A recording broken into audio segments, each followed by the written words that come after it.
Lord, ikaw na lang po ang nakakaalam ng lahat. Gabayan mo po ako kapag alam mo pong naliligaw na ako ng landas. Totoo, lagi naman tayong ginagabayan ng Panginoon araw-araw. Always nga tayong nire-remind niya na, "Anak, bumalik ka na sa akin kasi mapapahamak ka niyan. Anak, nandito lang ako. Anak, hinihintay kita. Anak, pinoprotektahan kita."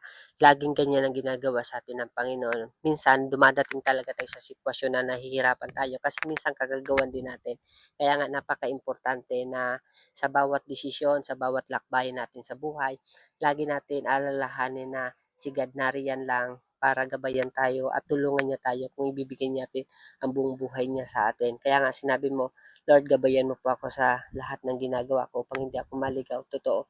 Kasi si God is a good shepherd na alam niya yung good pasture. Kaya kapag fully surrendered ka sa Kanya, dadaling ka niya sa way na talagang magbibigay sa iyo ng kapayapaan, which is we cannot understand, but through Him we understand that God is a faithful and alam niya yung heart natin at ibibigay niya kung ano yung deserving para sa atin kapag manampalataya at sumampalataya tayo sa Kanya.